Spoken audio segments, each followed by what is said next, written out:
Hey, what's up guys? John here. Are you feeling hopeless because of the pandemic? Maybe you lost your business, maybe you just got fired, laid off, moving back with your mom and dad, living in the basement. You just feel like a complete loser. You know, a lot of people are going through this right now. Suicide rates are sky high. And, with social media, everyone's flexing. They have, the yacht master, the Rolex. They have the private jet.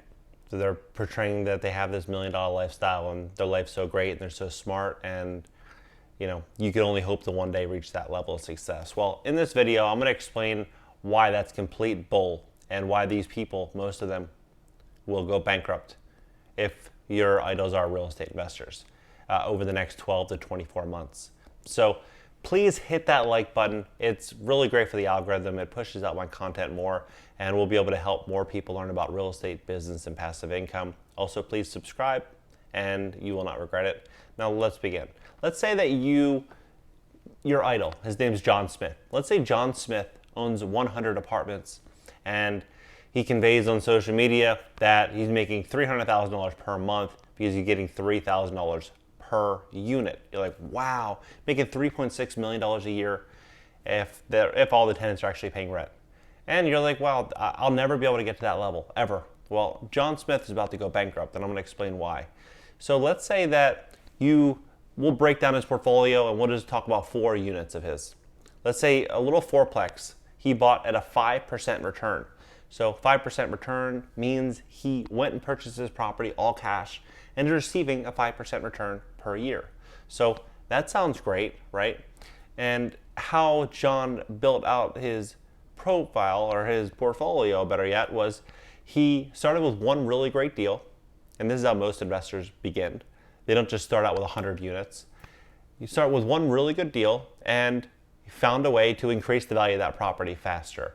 So when he did that, he would take out a loan on the property that's greater than the initial loan and use those funds to go buy another property. It's called a cash out refinance. And then he'd find another property that he could do the same thing with, then take the money out, buy another one, do the same thing, another one, same thing. And over time, the tenants would act like employees and pay down the debt on the property, and everything would be paid off. He'd have a great portfolio, all cash, no loans, and his life would be established. So with his offspring, everything would be great. And that historically, that has been proven to work because the rents increase about 3% per year and property values increase by about 3% a year. So it was very common for you to be able to project where rents would likely go, and you could gauge risk. Well, now let's say he's in the pandemic and he bought all these properties just a couple years ago. And let's say they're in San Francisco, because rents already dropped 31% in San Francisco, 6% in LA, 15% so far in New York City. And they're talking about this pandemic, the shutdowns going all throughout 2021 and hopefully opening up at the end of the year or early 2022. So if this is the level of price reductions right now, where are they going to be 12 months from now? Because we're only about 9 months into this. So we have a long way to go. So let's just say each unit's renting for $3,000 in a 4-unit property that he paid $2 million for. He put 30% down, so he put $600,000 down for the first deal, which is a great start. Most people don't start there, but put $600,000 down, took out a loan for $1.4 million. This $1.4 million loan, every single month, John has to pay about $8,000 just for that mortgage. So he pays $8,000 for the mortgage, then has property tax, about $2,000 a month, so about $10,000, and then water bills and miscellaneous little repairs. So he was making about $1,500 per month in cash flow. So that was his overall monthly profit. The net profit would be $1,500 if it's always rented. Well, now rents dropped 31%. So those units went from making $3,000 to now making $2,000. So 2, 4, 6, 8. So he's actually now losing about $2,100 to $2,500 per month if all of the tenants are paying. Well, now with the new guidelines, tenants really don't have to. So then what happens is he's in big trouble, massive trouble, huge, because now the tenants are saying, well, no, this is finally a chance for me to save money. They're not going to end up paying. So they have maybe one vacancy or two vacancies in the 4-unit property now. And maybe he's losing $3,000, $4,000, $5,000 per month on just those 4 units. Now you scale that across 100 doors. He's in big, big trouble. Huge. And let's just say, San Francisco, maybe he went to Philadelphia or LA, and the rent reduction is only 5%. Just for easy math, just 5%. But John bought all these properties with just a 5% return. That means he's making zero, making no money at all. He's operating these buildings at a complete, just nothing. That's if all the tenants are paying. Odds are they probably are not. Or at least in a couple months, they most likely will not be. He'll be moving, transitioning to more affordable places to live, and he'll be in big, big trouble. So the people that you're looking up to on social media might portray this image of wild success, when in reality, right now, they're probably losing so much sleep, and you're sleeping way better than them. Because yeah, it might feel like you're downsizing or not doing anything with your life, or maybe you don't have anything going on. But it's going to be a lot easier for you to start and get your first deal than John Smith with a bankruptcy on his record, where he's out of the game for 3 years, 5 years, 7 years. And prices are going to come down a lot because these prices are going to reflect the values. So if rents come way down, let's say that they double from where they are now, that means that the property prices are going to be so cheap that even if you're making a very basic salary, odds are you'll be able to probably obtain a loan. This is a good thing for someone that feels like they missed the boat, or that they are not at a certain level of success in life. So don't get so caught up in what other people are doing or what they're kind of portraying on social media, because it's not always what it seems.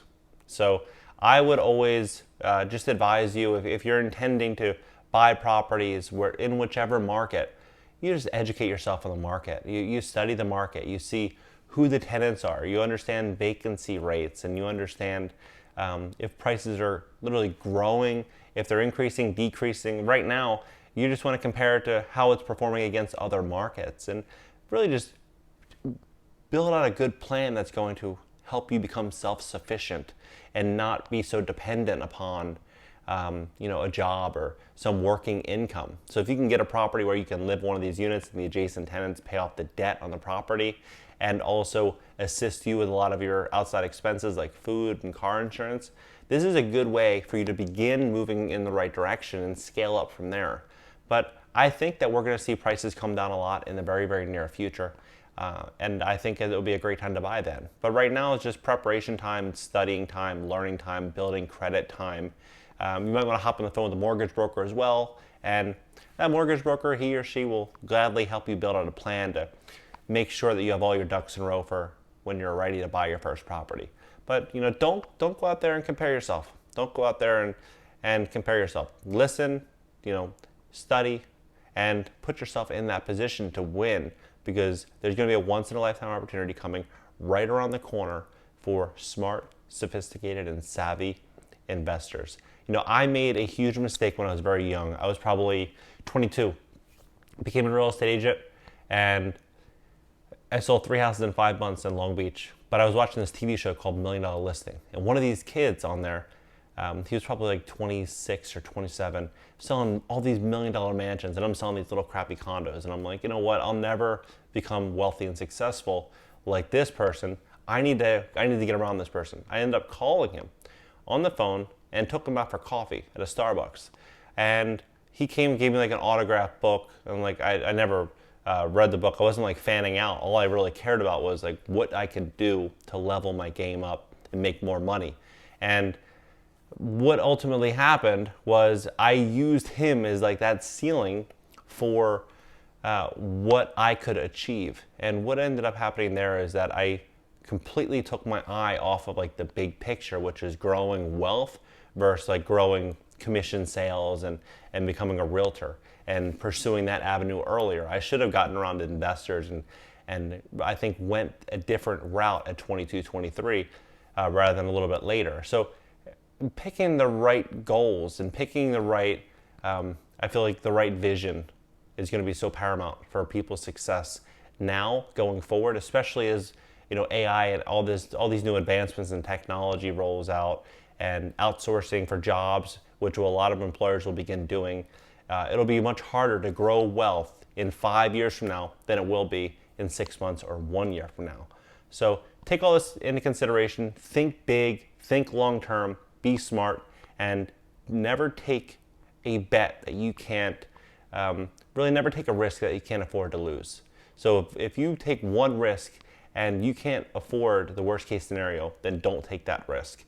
Bring it back, level up, and then once you can take a risk, and if that risk doesn't work out, you can literally learn the lesson from there and grow as a person. That's going to probably do a lot better than if you have to start over, like a lot of your idols and people on social media will likely have to do at the end of this pandemic. So I hope all that information was very, very helpful. Please hit that like button. It will help share the content as I mentioned. Hit the subscribe button. You won't regret it. I post consistently. And don't forget to hit the bell. All right, guys. See you next time.